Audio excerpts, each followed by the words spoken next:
time the other night out at that event, and congratulations. Thank you so much. I'm 30 years, a long time. Yeah, a long time. And I'm really anxious to let people out in the audience know about this wonderful institution, because I really mean it. I think it's great. And welcome very much to Conversation. Pleasure to welcome to the program Harriet Taub. She's the director of a marvelous organization in the New York City area called Materials for the Arts.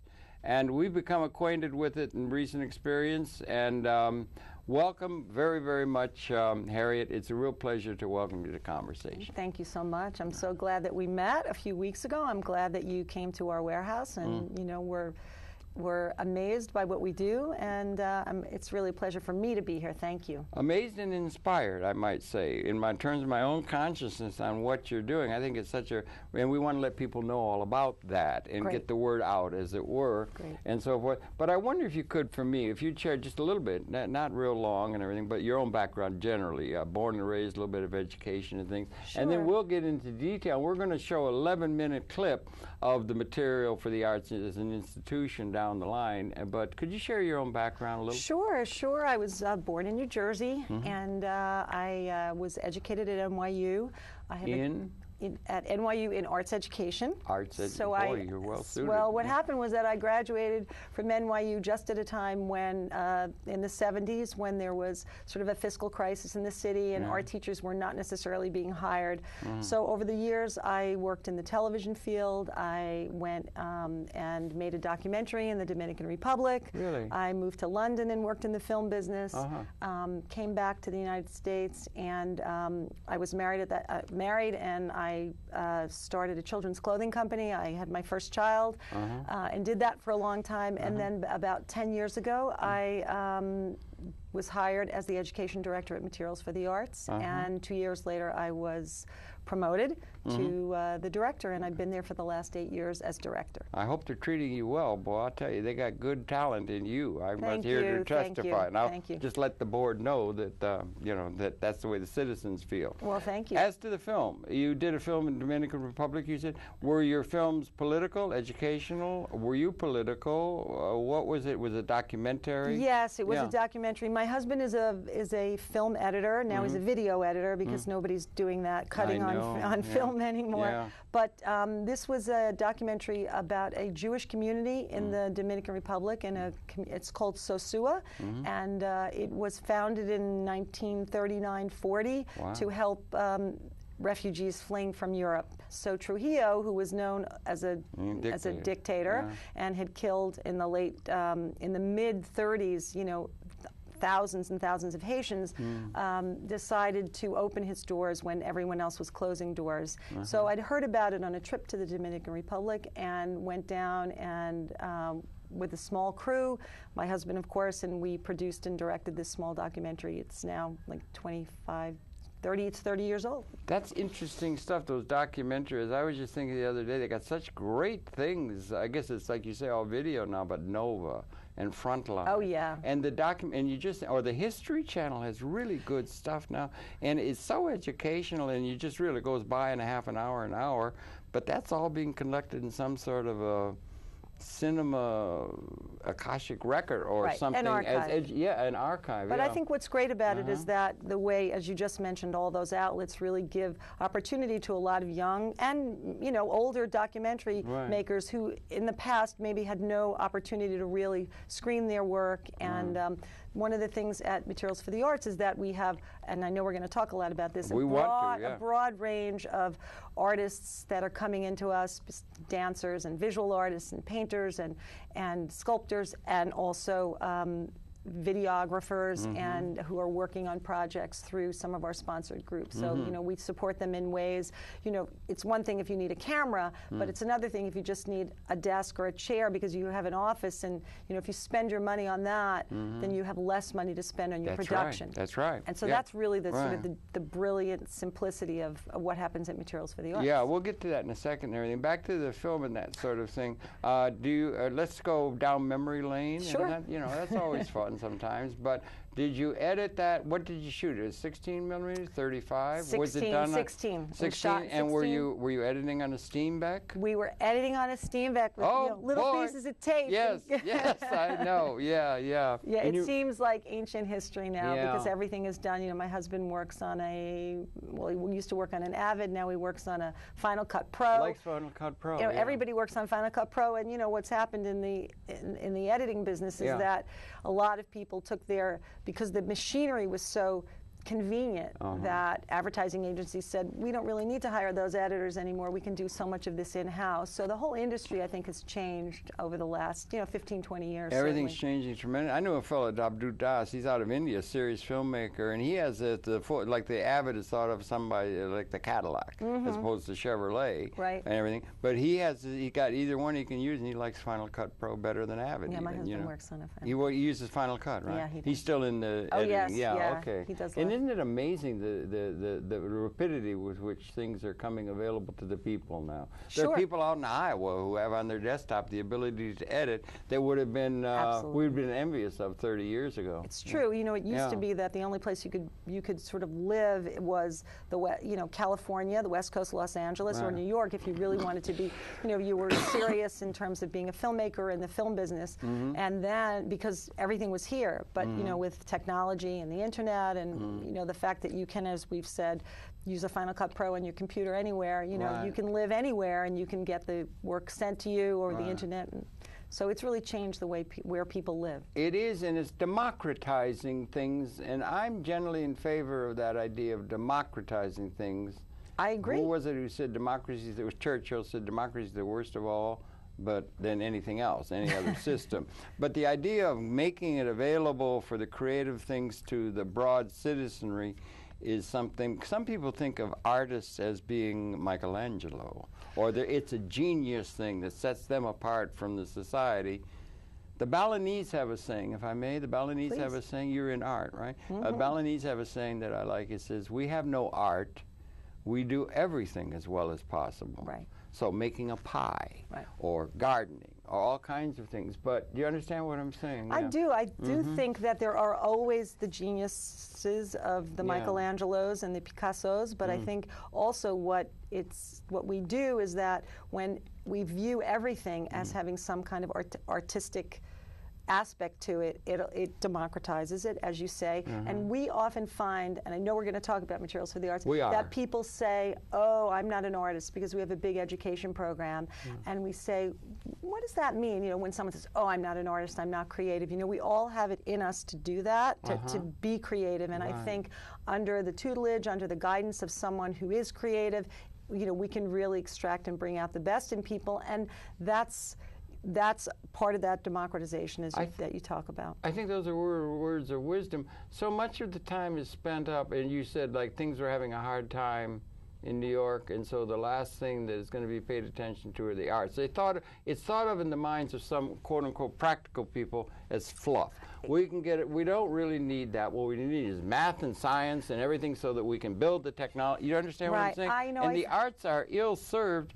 Here in Europe, there's much more support for the arts, I know. Well, what's happened over the last 10 years is that, certainly in our public schools, people really recognized, and this goes back to Chancellor Crew, who recognized that the arts really had a very, very vital place in our students' education. Good. And so under the Chancellor Crew, we had something called Project Arts, and ARTS was the acronym, Art Restoration Throughout the Schools. Good. And so that was in 1997, and at that time, Materials for the Arts, which is part of the Department of Cultural Affairs, there was an intergovernmental sort of memo of understanding, an MOU between the two agencies to say there was financial support given to Materials for the Arts, which would allow teachers to come in and access materials, because one of the things that people needed was access to materials.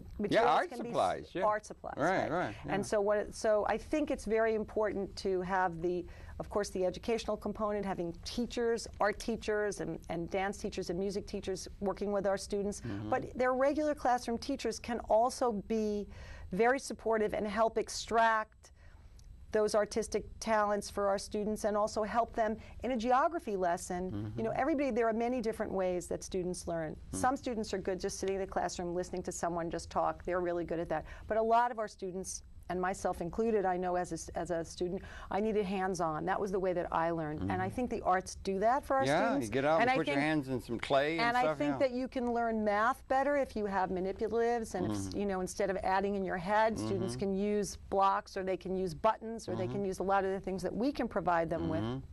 That's a very important thing. And we hear it from our teachers all the time. When teachers come to us to get supplies, they say, we never would have been able to have this variety of the variety of materials, the volume of materials, and how helpful it's been, because their budgets over the years have been cut, and sometimes it goes back and forth. But I know that under Chancellor Klein too, there is a real push to, you know, support art education, because it's really important. And I think those days, I know that, you know, globally, people may say, "Oh, the arts are the last funded, first cut." I mean, you know, that's kind of standardized. But there's been so much study and about that skill level in math and reading can go up when students are exposed to the arts. I think it's time we start talking about the materials, you know, materials for the arts. And if I may, you're the director of it now, and for that background person, I appreciate that, and that puts you really in good stead for the role you have. Share with the audience materials for the arts. It got started, I understand, around a refrigerator for the pet medicine at the zoo, and around 30 years ago. And you had a magnificent celebration that I was happy to attend. We were glad to have a couple days ago out at your place, celebrating your 30th anniversary. Right. Share a little bit about Materials for the Arts, if you would. My pleasure. So Materials for the Arts is part of the Department of Cultural Affairs. And from the beginning, 1978, there was a young woman who, by the name of Angela Fremont, and she was a CETA worker. And CETA was, you might recall, it was the Comprehensive Employment and Training Act. And so what CETA did, these federal funds allowed I do remember. Artists, yes, allowed there was a artists, lot. right? And so they placed artists in communities all over the country. So Angela was funded through, she got a job at the Department of Cultural Affairs, but I believe that her funding was through CETA. And she was working at the Arsenal in Central Park, which is kind of the headquarters there, as you may know. And a call came in from the zoo. She was, you know, right there. They're physically located right next to the Children's Zoo in the park. There was no Materials for the Arts. No Materials for the Arts. And Angela heard that the zoo needed a refrigerator for the medicines for the animals in the zoo. And, you know, she was a young artist. She was very smart, very creative, and she put a call into a friend at a local radio station, and they did a call out. You know, the zoo in Central Park is looking for a refrigerator. The animals need help. And the phone lines, you know, lit up, because it wasn't just, you know, they were ding, you know, all the lights were going. And that was sort of the idea. You know, Materials for the Arts was born, as you were. Now, one of the things that Angela grew up in the South. I believe she grew up in Florida, and there is something that we've been doing from the very, very, very beginning that she instituted. And when she left, Susan Glass became the director of Materials for the Arts, and she was there for 16 years, and then she hired me. But we haven't got the Materials for the Arts established yet. Well, what happened was that she was working at the Department of Cultural Affairs, and I'm not sure, I believe it was Henry Geltzelder who was the commissioner, and he said, you know, they sat around a table, and she said, well, you know, I did this, and I had this idea, and he said, go for it. And so Materials for the Arts was born. And he was in the Department of Cultural Affairs? I believe he was the commissioner at the time. I've noted in some of the literature also recycling aspect of what you're doing, or reuse aspect, has the Department of Sanitation and the Department of Education also. That happens. That happened over time. But let's talk first about your thing, the Cultural Affairs. So initially, Materials for the Arts is solely a program of the Department of Cultural Affairs, started in '78.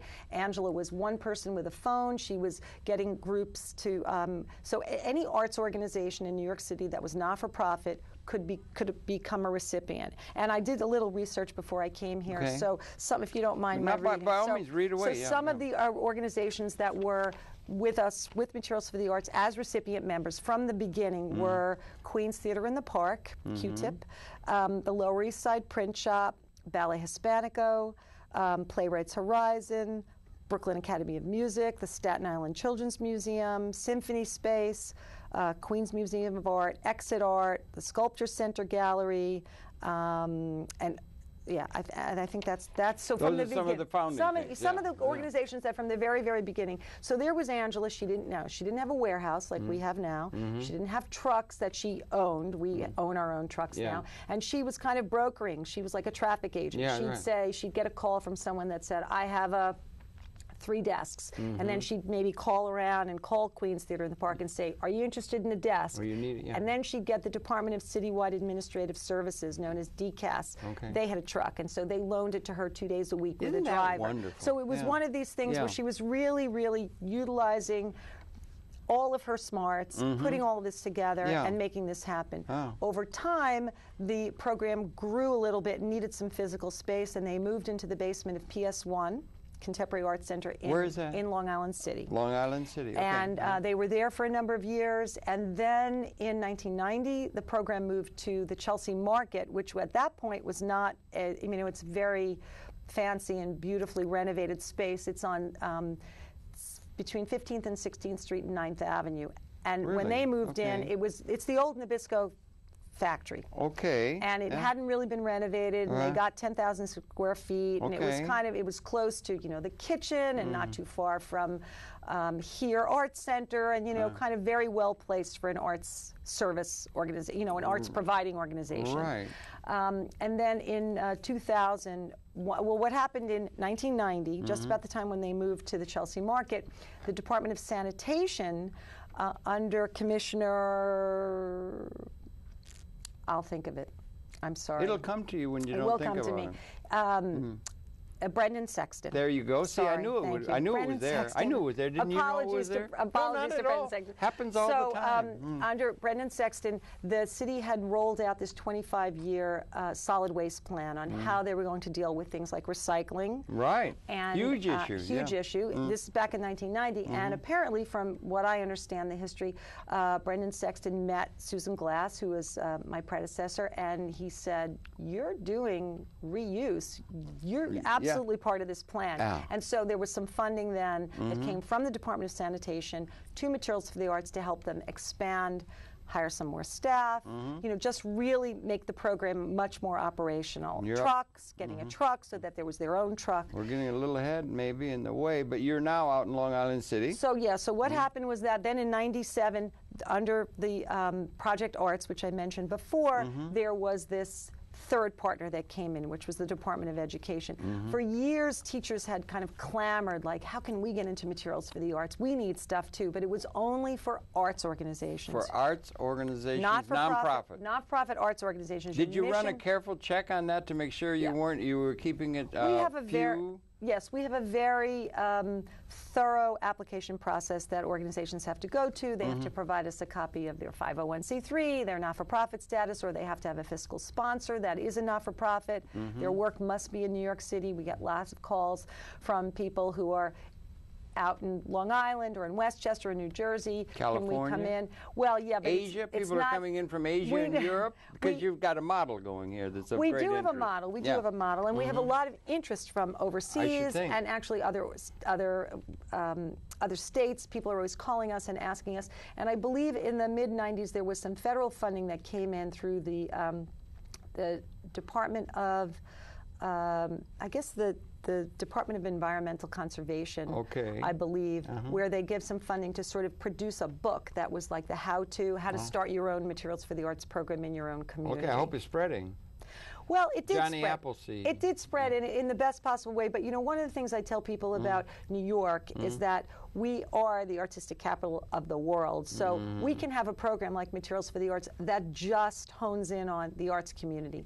In other communities, maybe in Iowa, in Omaha, or somewhere, you could have a program just like it, but it doesn't necessarily need to be a Materials for the Arts. It could be for any not-for-profit or for public schools. Because the main thing, Harold, is that you have people who have stuff and you have people who need stuff. Right. And what you want to avoid is that the stuff goes into the waste stream. Yeah, absolutely. And what you want to do is you want to bring those people together. Thank you. That's a hugely important thing. And it also, a lot of those things that go into the waste matter are just polluting the environment very bad. And also there are things that have reuse value. And so I know we're going to talk a little bit about recycling and reuse, and I can talk a little bit about the differentiation of those things. So then what happened was that once the Department of Education came in as a partner, they said, you really need to expand your space. We were in 10,000 square feet. So we were then able to raise some private funds, and we moved the program to Queens till we're in Long Island City. And we were in Long Island City when, when not everybody was there. It was a little before, the push to come to Long Island City. So we feel like we're ahead of the curve. A little bit ahead of the curve. We love our neighbors in Long Island. Arts are happening out there? Yes, arts are great in Long Island City. Absolutely. And also all of Queens. I mean, in Woodside and Sunnyside, Jamaica, there's so much art going on in Queens. Queens is a totally happening borough. Wow, yeah. And Brooklyn, Queens. Too. Brooklyn, absolutely. All the boroughs, Where's it happening in Manhattan now?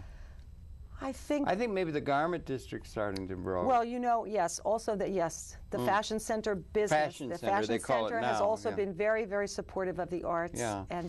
But you've got a space out there now that's, as I understand it, 35,000 square feet. Well, what happened that's getting kind of biggish. Well, what happened was that we moved to 25,000 square feet back in 2001, just in January of 2001, and then after about 4 years, our neighbors right next to us, which were on our floor, which was the U.S. Census Bureau, they had moved in and renovated the space and then moved out because I guess that's what the Census Bureau does. They do their thing and then they move on. So I went to my commissioner, Kate Levin, and said, we've only been here 4 years, but we're almost at capacity now, and the space next door is available, and maybe could we talk about this? Why not? And it's an opportunity, the climate was a little bit maybe more robust back then, but it's taken a number of years. My commissioner has been really, doggedly pursuing this. She's been my advocate and friend in this, along with all of my colleagues at the Department of Cultural Affairs who've been involved in making this happen. Good.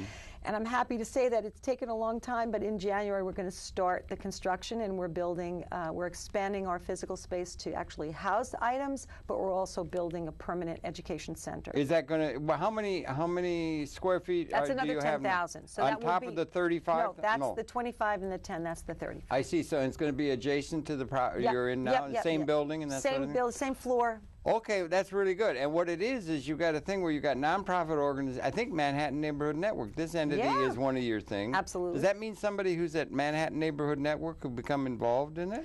Well, someone at Manhattan Neighborhood Network over the years has applied to Materials for the Arts and passed muster, and they've been given a contract, and now they're able to make appointments and come and see us and go shopping. We call it shopping even though there's no money changing hands, and fill up their cart with whatever they need. I mean, if, let's say, for example, if you decided that you didn't want these chairs, they weren't working, you needed new chairs, and you came out, someone from MNN came out and saw 2 great chairs, they could bring them, or you needed a new rug, or you needed, some office supplies.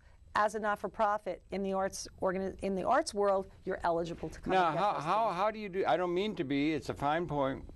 Manhattan Neighborhood Network has a whole lot of producers who are part of this. Right. Does that mean you have to be on staff at that? Well, or that's producers who are associated with a nonprofit?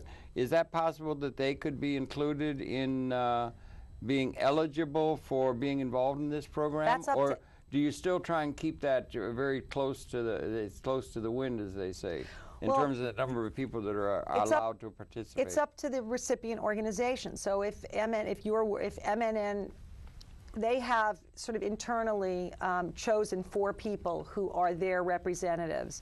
But if someone was coming in here and was producing a show and needed, wanted to do some kind of backdrop and said to those main people at our contact information for MNN said, oh, we're looking for green fabric, and we're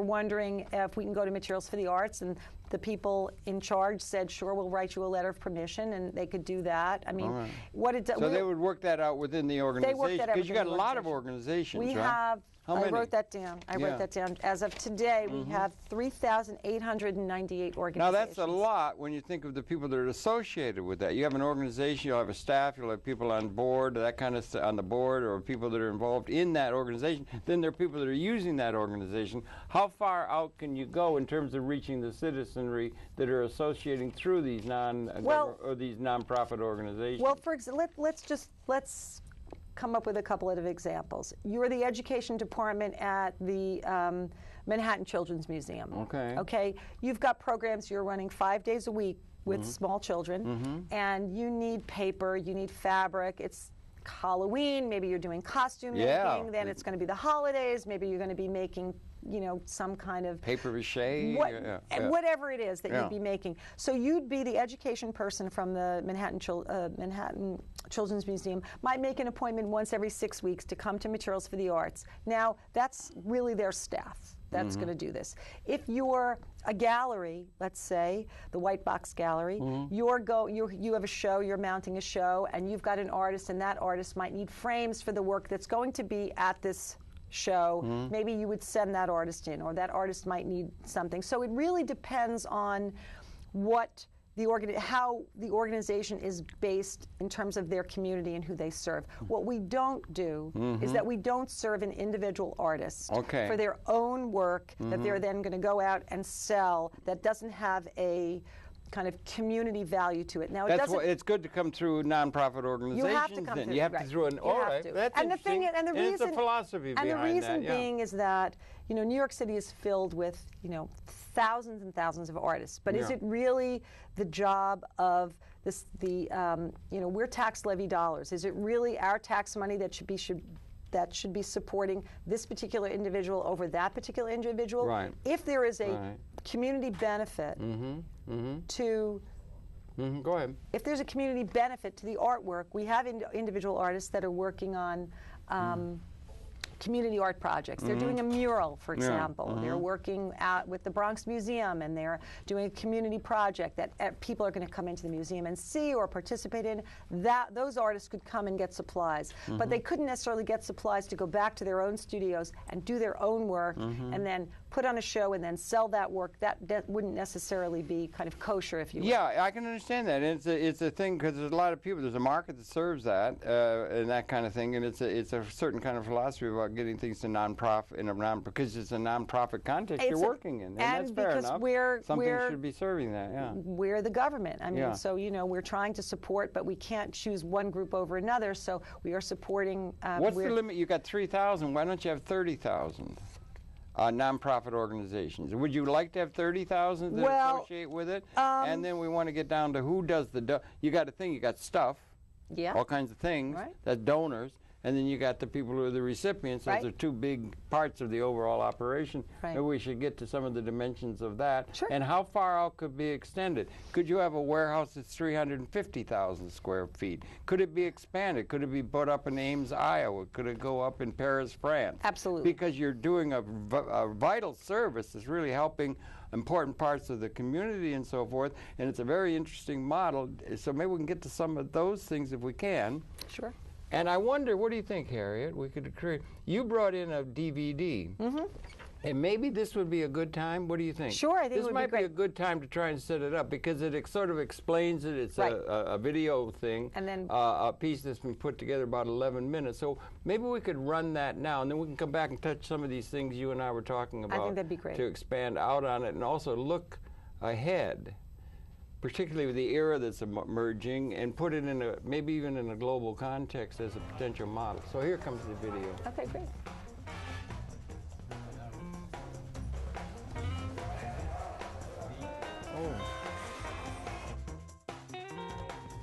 Since 1978, Materials for the Arts has been supplying the arts community in New York City with access to free materials. Furniture, computers, electronics, fabric, paper, buttons, buckles, sequin honeycomb.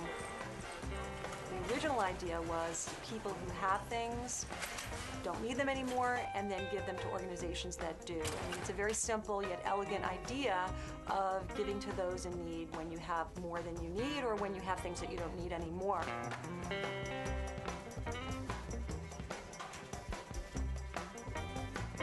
there's this sort of marvelous Shangri-La place where you can go and get everything we could possibly dream to be able to have for any project we could imagine. I give them paint, furniture, a vacuum cleaner, toys. I give them school supplies, stationery supplies. You know what I love about Material for the Arts? You never know what you're going to get there. You go there and the most bizarre thing can be used in the most creative way. I'm glad it works for them because it works for us as well, which is that's the positive of the whole thing. Especially because if we had to throw it all out, it would be quite a bit of expense because commercially we paid for all for everything to be picked up and taken away. On an average year, we collect about 600 tons of materials, and they're valued at about $4 million. We often have groups tell us that without our materials, they literally would not be able to run their programs. Groups can now go online to make appointments. Donors can list items that they want to donate. People can review things that they took in the past. And donors can also see the long list of people that they've supported. Got some sketchbooks that were lying around. Polyurethane, I think this is. We're from Flux Factory, a non-profit arts organization. We got a roll-top desk for one of the offices, some aluminum for some projects I'm doing.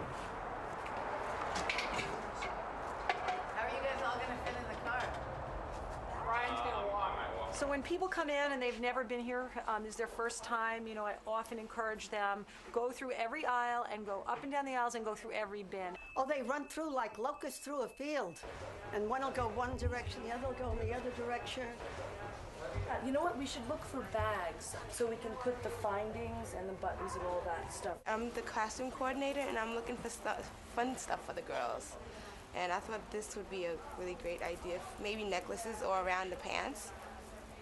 Yeah. I am looking for tons of fabric because I want to make a dress that's about like 50 feet long, several of them. So I'm looking for mass amounts of fabric, which I think I found it. We're looking for fabric and a small refrigerator for intermission drinks at our theater. And we've found everything so far. And we're very happy because I couldn't afford to buy it. You never know what you're going to find here. I just found these little things, and there's loads of them. So again, kids programs, they look like flowers. I teach at Newcomers High School, which is actually not too far from here, so hopefully I can bring this stuff over. We're going to make totem poles. After their shopping is completed, they'll have their worksheet where they enter their quantities in. And what I do, and they hand the sheet to me, is I go over it to check if what they wrote down is actually on the sheet. New York City has a long and extremely proud tradition of providing public support for nonprofit cultural organizations in all of our 5 boroughs. And we don't do this just with funding programs or funding buildings. We do it by providing things. Are you finding what you need? Yeah. Oh my God, I'm like a kid in a candy shop. Yeah. There's so much stuff here. Yeah, it's crazy. We can process an application if the group's non-religious, open to the general public, and has the arts component that has been in operation for at least a year, and has examples of that to share with us, then they can get started. We do teen services, immigrant services, after-school services, babies through adults. We do everything. We have videotapes or records. Okay, so you're going to take my flatbed and 3 carts. It's envelope and subliminal arts group, so mainly for kids and theater, and we're starting actually video. We don't have a camera yet. We're working on it. Materials for the Arts has always been a program of the Department of Cultural Affairs. In the 1980s, the Department of Sanitation became interested because they understood how valuable the program was in terms of waste reduction and reuse. And then in 1997, the Department of Education became one of our partners, which paved the way for making all of these resources available to public school teachers and their students. In fact, we are very proud to be the biggest single provider of art supplies to New York City school system. Oh my God, we have bracelets that the art teacher is going to decorate for the children. And then the thread, well, maybe with bookmaking and put it on the sides. Like you decorate it all, and on the inside also. And then you put all interesting things that the children might like. And I got the chalk too. They had sidewalk chalk. We're lucky we got a donation from a bank of sidewalk chalk, and this is something that doesn't need much explanation. Anybody can figure out what they can do with it. And the one great thing we're encouraging our school teachers is take cases of it, because when were you able to really say to your students, everybody gets their own box? That's a nice thing. The one in the back? Yeah. We take anything because we like to work with found objects. The art process is about using what's there, so anything can be used. So this room consists of all that. But the clients are creative, so they make stuff out of everything. Exactly. Yeah. That's the bottom line.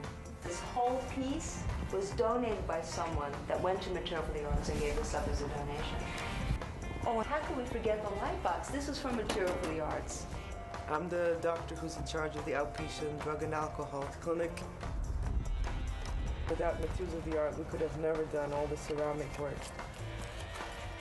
It became like the present that the alcoholism clinic has offered to the hospital. Everybody knows that it's the Bellevue Sobriety Garden.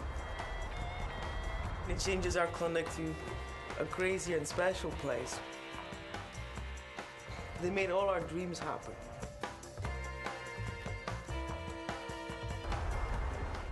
Five of the last things we've done over the last year and a half, we just wouldn't do them. We'd have to have less stuff. We'd be doing watercolors instead.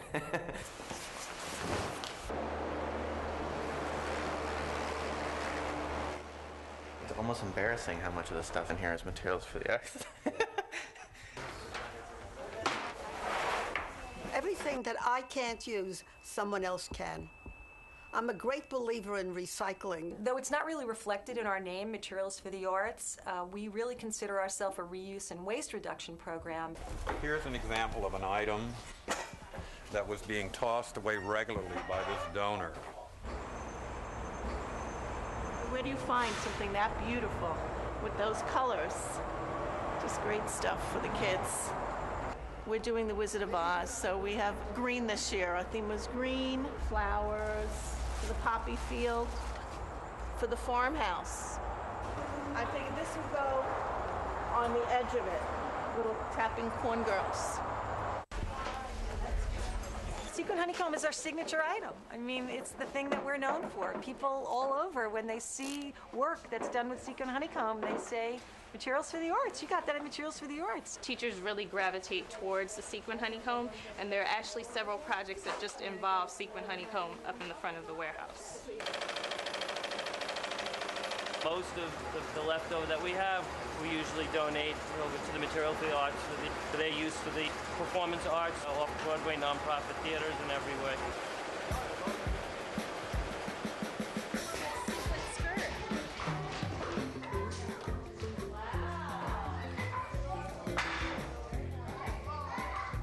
Instead of throwing things away, they give it to this place called Materials for the Arts. Schools and artists and different people can go in and find things that they might want to use for art projects. On top of itself, it started to make different patterns.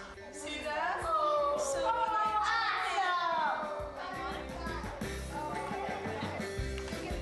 Kofi, what we do? That's good. What's happening with those cars? Teachers are often really surprised by the amount of things that they could take from us. We often hear back from our educators and the people who work with our recipient groups that they're amazed by the diversity of what they find and how inspiring those materials are when they take them back to their classrooms. I'm the one who answers the phone when you want to donate something. I dispatch the truck, I arrange the pickup.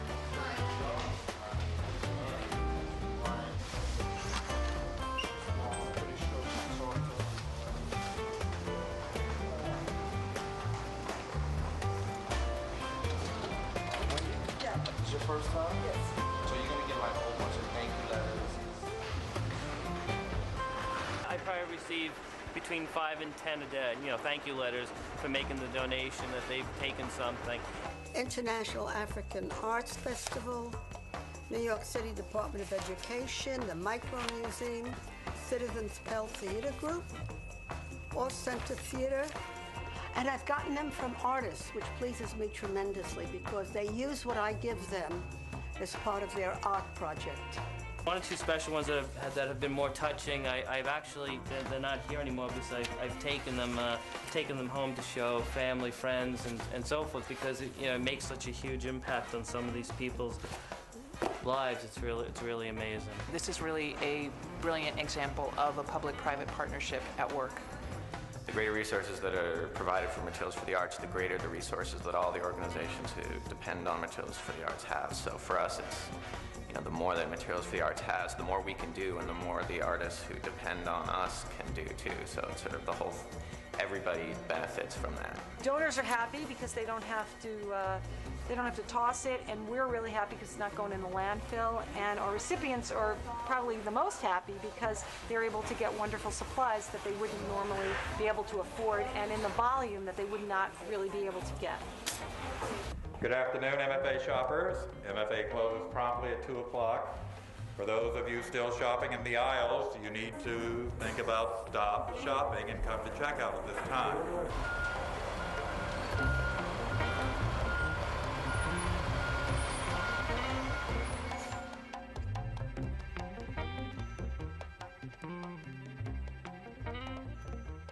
Bravo! Bravo!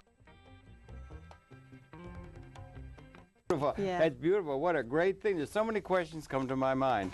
You've got donors, you've got recipients, so you got those two things. We got so you've got who donates, why do they donate, is it growing, who are your major donators, and then also let's deal with that first.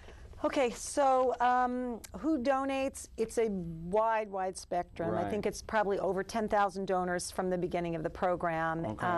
And it's probably a good percentage of people that are donating are businesses. Okay. And they're donating for many reasons. Mm-hmm. I always say this when people talk about, well, can we start a program someplace else? New York City, vertical city, real estate, very expensive. Somewhere else, somewhere in in the countryside, you could have that extra 10 pallets of paper if you were a printer, and you'd say, put it in the barn, Fred, and it could stay there forever. But in New York City, if you're a printer, you can't afford to have storage space for you can't afford stuff storage that might space be at at $45 a square foot. You can't afford puts that. us under certain kinds of pressures, right? So we really benefit from the generosity of just sort of the reality of what it is to be in New York City. Could I ask a question from a certain perspective? People are doing that, for instance, if they're going to have it carted away, there's carting costs. If you're a business, are there any tax incentives that can be accruing to the people who do that? Absolutely. So these are benefits that could be realized in a capitalist kind of way of thinking, apart from altruistic. Right. And besides the altruism, it's true. It's nice if you could combine the two, right? Well, you can. Yeah. What happens is that if your donation is $1,000 in value or 250 pounds, it can be either of those, then we will consider picking it up. Are you talking pounds sterling? No, pounds of stuff. Weight. I see, okay, Because we are funded through the Department of Sanitation, the Department of Sanitation is very interested in how much tonnage, that's what they care about. Right, okay. We also track the value, and the value is given to us by the donor, so it's been steadily increasing, the value. When I know in the video it talked about $4 million, 600 pounds, but now we're up to like over 600 tons. Now we're over 700 tons and $7 million in value. So, the numbers keep increasing. Could I introduce something there? Sure. Art is a strange thing in a lot of ways. Mr. Picasso? No, Mr. Gauguin? No, Mr. Van Gogh painted all those irises down in Arles, and he had one that he put in a chicken coop, to keep the chickens in the chicken coop, because everybody said, what's that nonsense you're putting on canvas?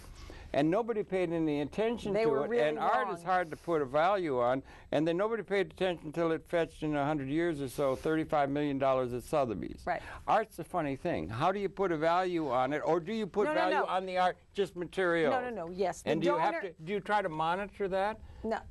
3,000 buttons would be valued at. We don't put the value on it. You just accept whatever they do, and they would want to have as high a value on that to get a better tax. It depends. It's you understand? It's between they game the system. It's between them and the IRS. I mean, that's what I always say. Okay, that'll really come back to them. And you're not trying to sort out people who are trying to game the system for their own advantage. Absolutely not. I mean, we have so many, really thousands and thousands of donors each year, and so many transactions. We just don't. But sometimes people will say, "Do you have a suggestion?" And we'll say, "Well, someone who donated something similar, the value may have been this." I mean, we try to give them, but we don't put the value in. The value is really put in by the donor. Okay, that you do. And Sotheby's, you mentioned that Sotheby's. Yeah. Sotheby's is a donor to us. Sotheby's donates what the things they can't sell at auction. Yeah, no.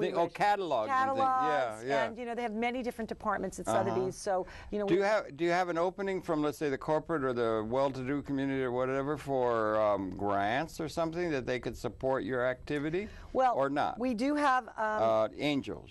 We have some angels, and because we started about 5 years ago, we started our own not-for-profit called Friends of Materials for the Arts. Thank you. Okay. And Friends of Materials for the Arts supports. We do fundraising through them, and we're able. So it's a really great public-private partnership. It's the city and the 3 city agencies, and then it's the private funders, and together we're able to do more than either one of them could do individually. Right. So, for example, our city trucks, we have, we're sending out our trucks. We have 2 great mover drivers. Sometimes a call will come in where someone will say, we have this fantastic donation and it needs to be out by Friday. But our trucks are booked pretty much 3 weeks in advance because it's a big city and we have a lot of people that want to donate. Why don't you have more trucks?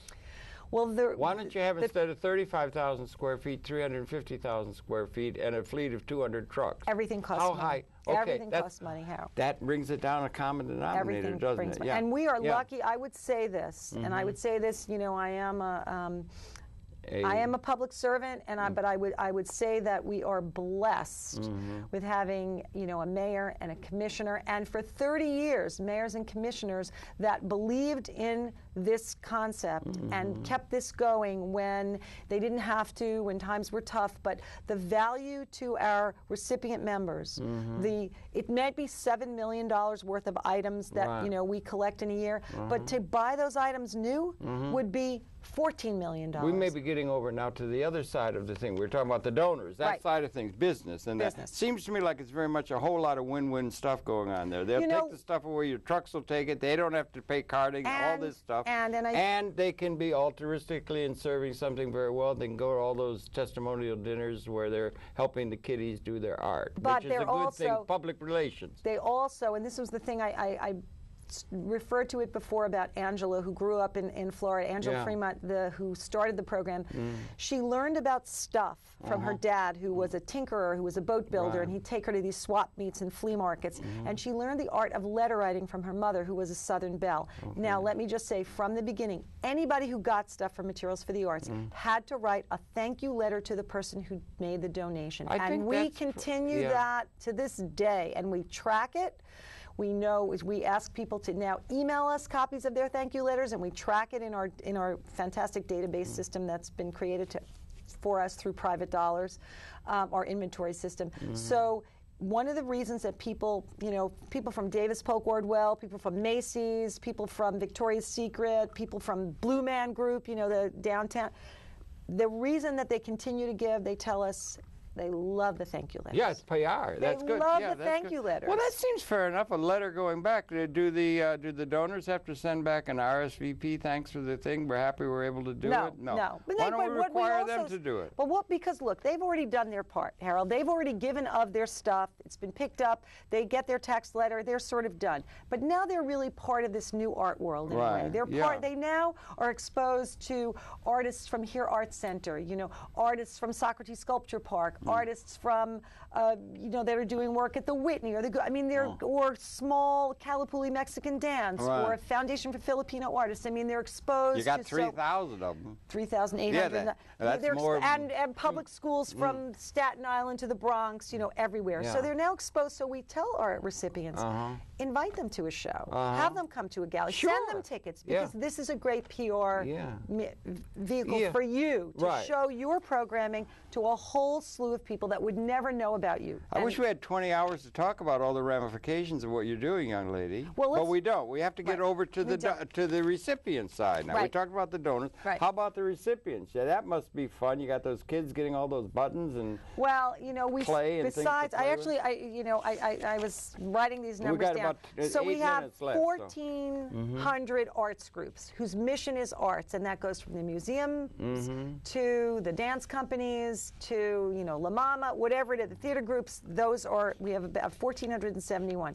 We have a similar number of schools that are registered with us. Public schools in New York City. Are some public schools registered, others not, and why aren't they all? Don't they all have art programs? You know what? They all do. They're supposed to have art programs. We've set, some, for whatever reason, there are probably about 200 schools that have not returned our contracts. If they're listening, we want them to know. How many?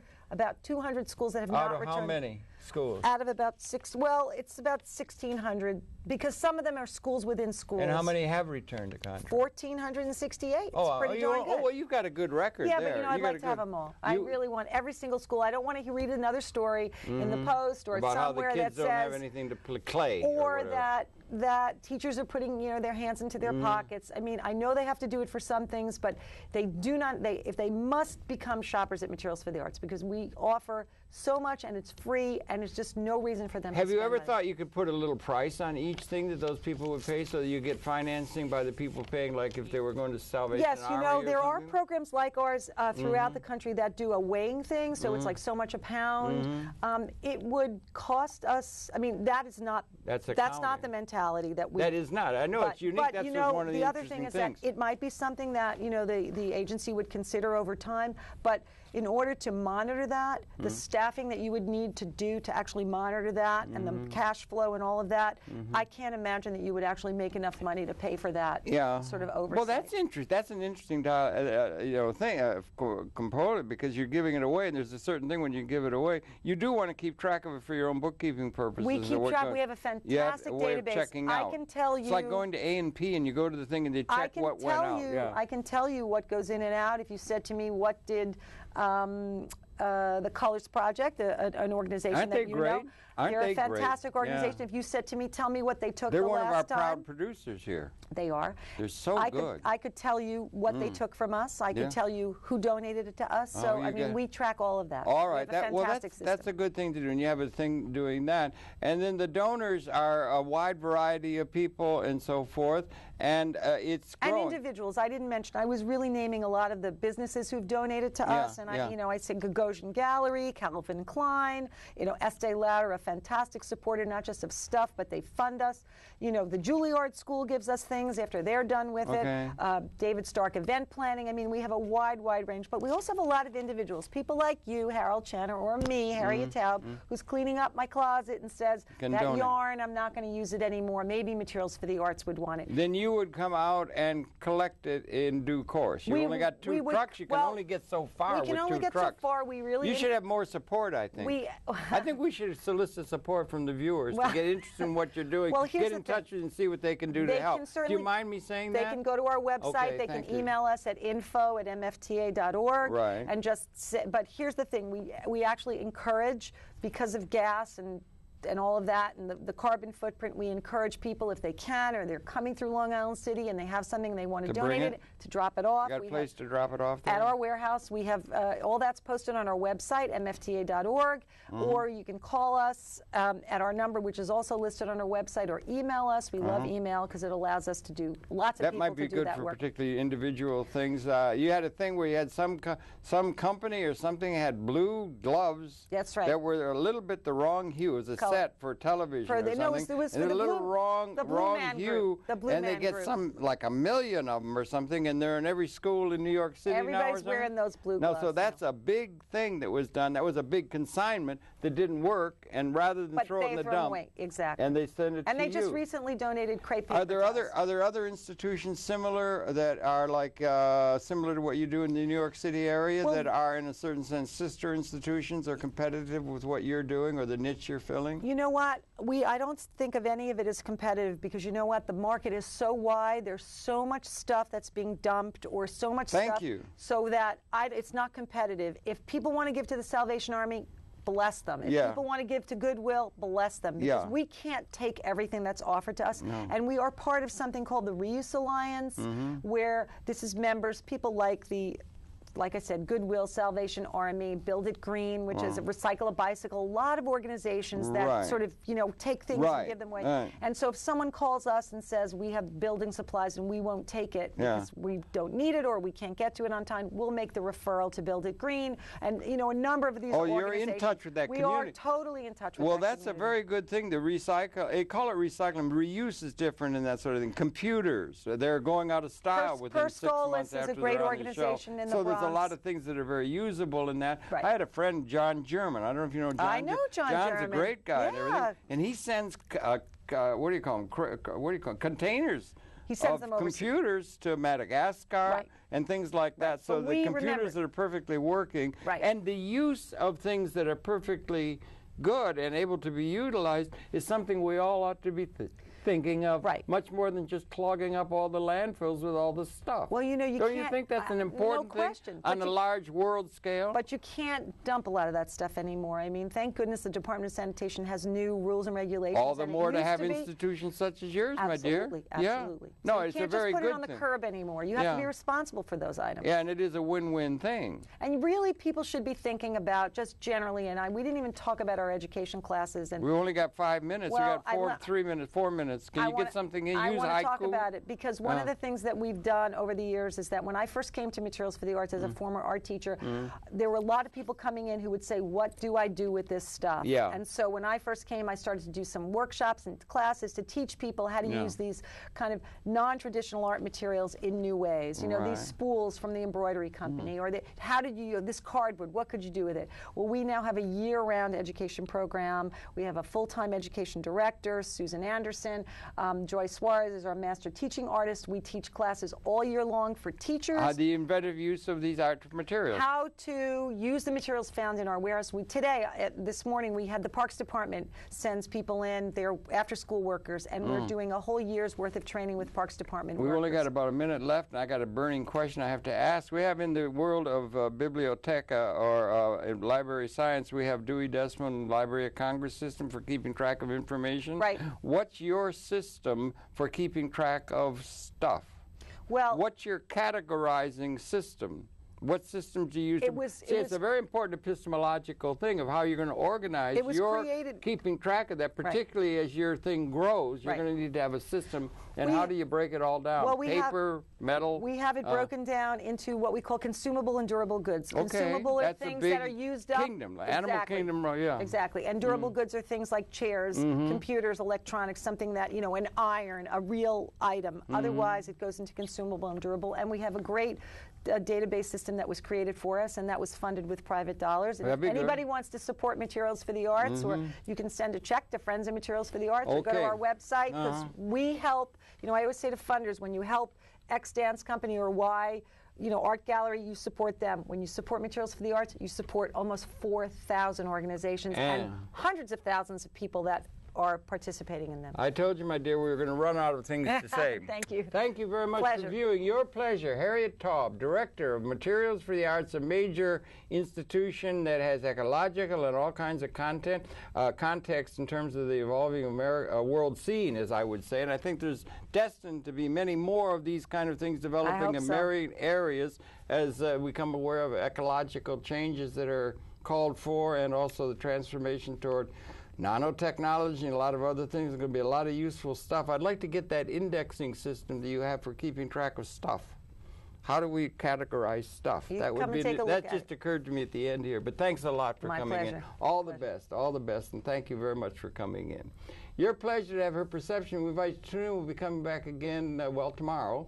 And Harriet, once again, thanks very much for all the good work and such a very, very, very well-led life up to now that continues. Thank you. My pleasure. Thank you. We're coming back tomorrow. So we got a little time to chat here and everything. That's interesting to me. What categorizing systems we have for stuff apart from information. Well, information is one thing, like library science. Well, here's what we track I track the weight of it. I track the value of it. Like I said, I track the category of it. And you know, we didn't even talk about things like our direct donations, which is things that we don't take into the warehouse. It's like a Craigslist of, you know, of.